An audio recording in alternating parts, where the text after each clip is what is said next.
Assalamualaikum warahmatullahi wabarakatuh.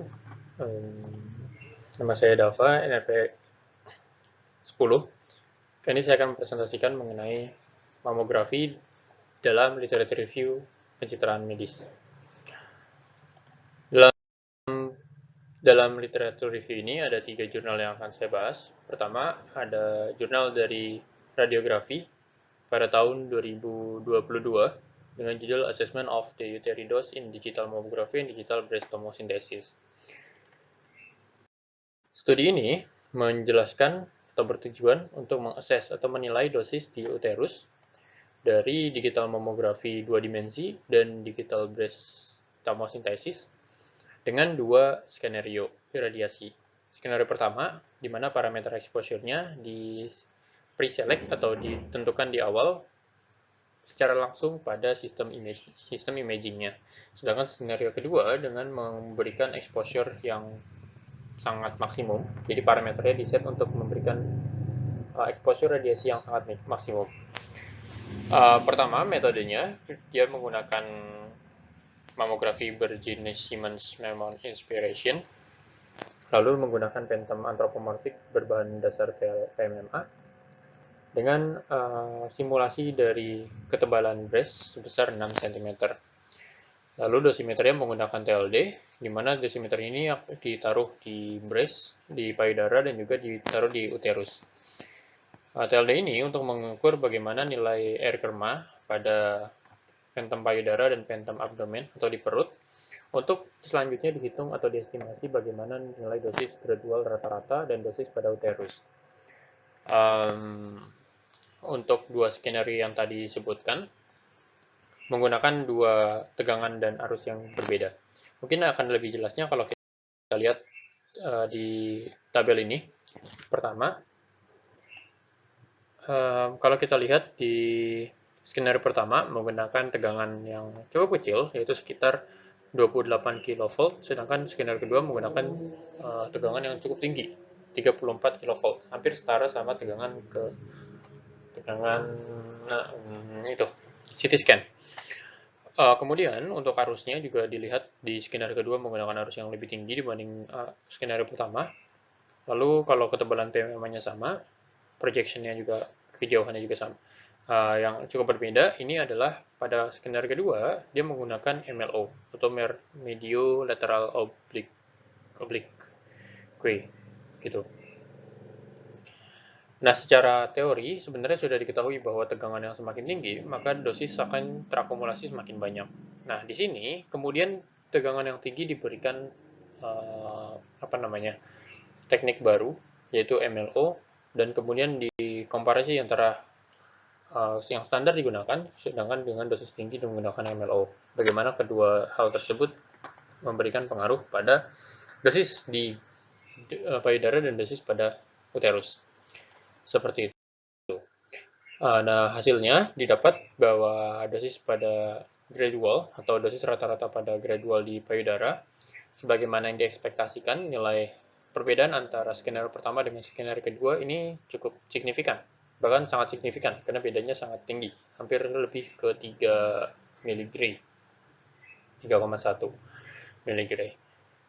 Ini jelas karena tegangan yang semakin tinggi juga menggunakan arus tabung yang tinggi. Tetapi perbedaan antara small dose di skenario kedua ini tidak bisa dijelaskan secara lebih utuh. Kenapa hal ini dapat terjadi? Seperti itu. Nah, kemudian kalau kita tinjau skenario kedua, kemudian untuk mengukur bagaimana dosis pada abdomen, dapat dilihat bahwa abdomen dengan MLO ini memberikan dosis pada abdomen, maksudnya skenario 2 dengan MLO memberikan abdomen yang lebih rendah dibanding dengan penggunaan teknik yang lain. Radiasi exposure atau exposure paparan radiasi pada uterus ini saat ini menjadi isu yang sangat diperdebatkan dan studi yang dilakukan sangat banyak, karena sejak diketahui bahwa terdapat potensial atau dangers atau resiko potensial bagaimana kemudian perkembangan bayi, kemudian fetus sampai ke mutasi efek pada cabang bayi ketika pasien ini sedang dalam fase kehamilan. Secara umum, dosis rata-rata yang diterima oleh fetal atau pada cabang bayi itu tidak boleh lebih dari 50 mg. Nah, di sini didapati bahwa ordonya 10 pangkat minus 2 mg. Tentu jauh daripada limitasi yang telah diregulasikan. Namun walaupun begitu, tetap saja tidak bisa dikatakan bahwa ini bebas dari resiko paparan radiasi pada cabang bayi dari ibu yang melakukan pemeriksaan payudara menggunakan mamografi ketika dalam masa kehamilan. Seperti itu. Nah, kemudian disimpulkan pada studi ini bahwa penemuan dari hasil riset ini berkontribusi untuk mereduksi bagaimana beban psikis dari ibu hamil ketika dia harus menjalani pemeriksaan payudara selama masa kehamilannya. Karena dosis yang terabsorpsi pada abdomen atau pada perut ini bahkan untuk skenario standar atau skenario pertama are negligible atau sangat kecil resikonya. Bahkan tidak bisa diukur pada uterus dosisnya untuk penggunaan TLD. Juga pada dosis maksimum di skenario kedua memang memberikan dosis yang overexpose pada skenario kedua, tapi tetap jauh di bawah dari ambang limitasi dosis yang telah ditetapkan. Dengan begitu, bahkan ketika menggunakan skenario terburuk, dosis yang terakumulasi itu masih sangat kecil sehingga pemeriksaan payudara selama masa kehamilan ini masih dikatakan aman, walaupun tetap tidak bisa dikatakan bebas dari resiko radiobiologis. Next, jurnal kedua masih dalam publikasi yang sama dari radiografi. Judulnya Influence of Double Layer Filter on Mean Gradual Dose and Image Quality in Low Energy Mix of Contrast and High Spectral Mammography. Jurnal ini diterbitkan pada tahun 2022 dengan tujuan untuk mengevaluasi dosis rata-rata pada granule dan bagaimana kualitas image ketika menggunakan image low energy atau pencitraan energi rendah from contrast enhanced spectral mammography atau CESM menggunakan dua double layer filter. Dalam studi ini menggunakan dedicated phantom dari MGU 1000D, lalu menggunakan mamografi berjenis Mammorex PRU digital mammography machine, di mana slab meter phantom terbuat dari 50% adiposa dan 50% fibrogradular breast equivalent material dengan ketebalan 10 mm. Phantom kemudian disisipkan 5 modul sisipan dengan konsentrasi iodin yang berbeda-beda kemudian dari beberapa material yang tentunya terekivalen terhadap terhadap jaringan-jaringan di payudara. Kemudian ini diberi tambahan-tambahan lagi, misalkan tambahan CU, tambahan AL, dan tambahan CD di beberapa modul di phantom tersebut. Nah, kalau kita lihat hasilnya, pertama pada CNR,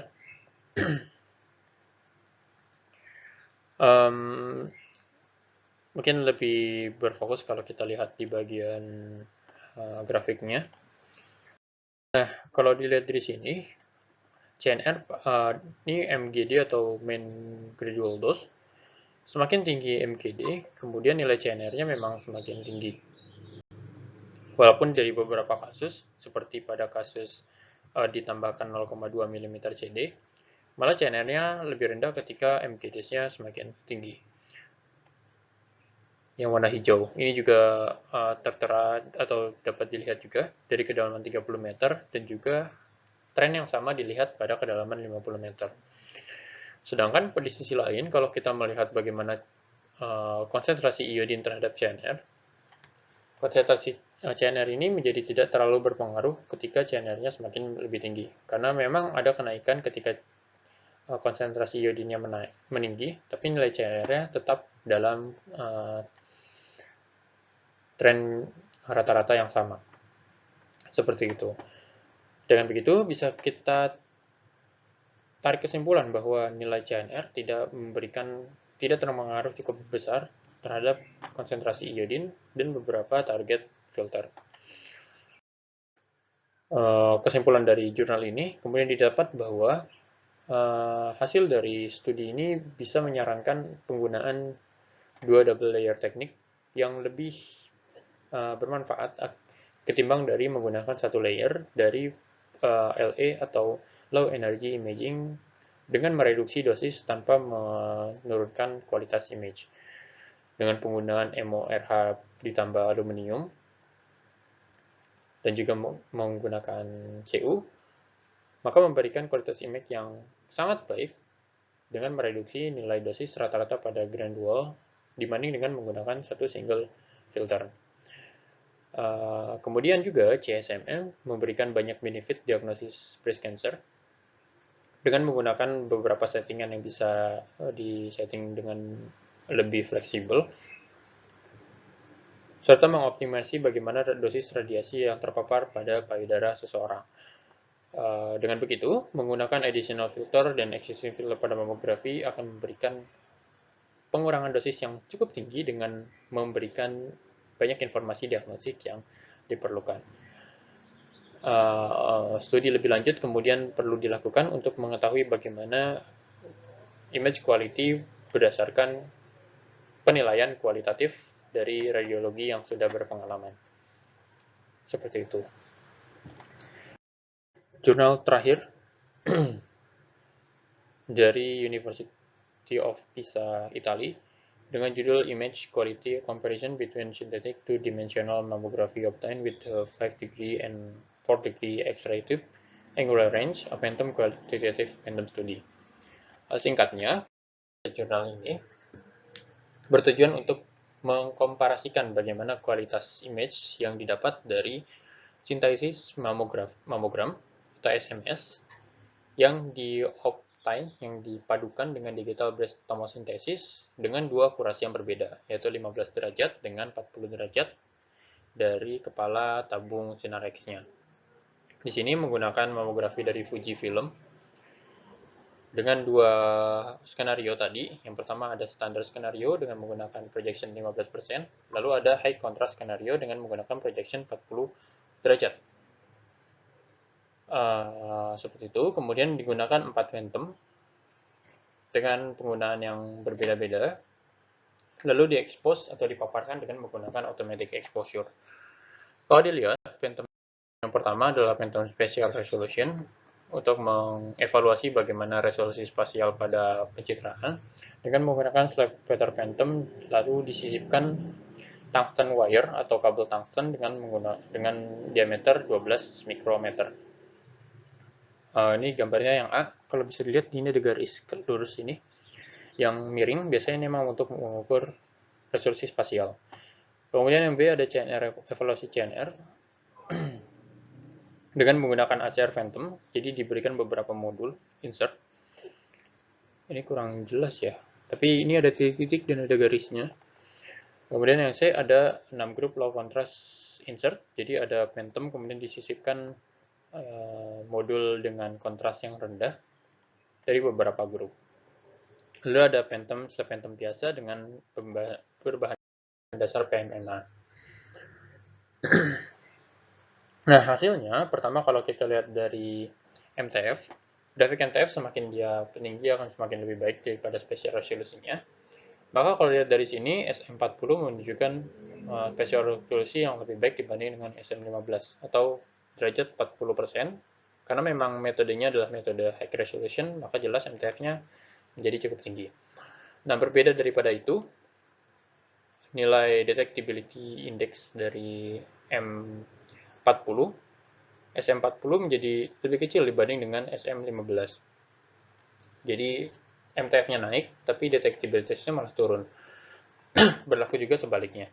Dengan begitu, kami memberikan hasil, di sini dijelaskan bahwa SM40 memiliki karakteristik dari resolusi spasial yang lebih baik dibanding dengan SM15 dalam kaitannya terhadap modular Bayesian transformation, tetapi juga memberikan performa yang buruk pada low detection of low contrast detail. Faktanya, high contrast resolution value were obtained in the SM15 dibanding dengan SM40. Nah, kemudian untuk studi noise power spectrumnya, di sini noise spectrum yang SM15 di sebelah kiri dan SM40 yang di sebelah kanan. Noise properties of image was also investigated through the noise spectrum calculation. Kalau di sini dijelaskan bahwa no difference in NPS shapes were found in the input modality, while noise magnitude result significantly different. Walaupun nilai noise yang didapat sangat berbeda secara signifikan, tapi kalau dianalisis menggunakan NPS, tidak terdapat perbedaan shape atau bentuk NPS yang cukup signifikan antara SM15 dengan SM40. Untuk itu, karena jurnal ini tidak memberikan konklusi yang detail, hanya berhenti pada step discussion, maka kemudian disarankan untuk melakukan studi lanjutan untuk bagaimana kontras detail analysis dan detective assessment dilakukan pada dua modalitas ini. Sehingga pekerjaan akan memberikan interpretasi yang lebih baik yang nantinya bisa digunakan sebagai rujukan terhadap praktisi atau radiologi untuk memilih bagaimana modalitas yang digunakan pada setiap kasus pasien. Itu saja yang bisa saya sampaikan pada literatur review pencitraan medis dalam subtopik mamografi pada kali ini. Lebih kurangnya saya mohon maaf. Wassalamualaikum warahmatullahi wabarakatuh.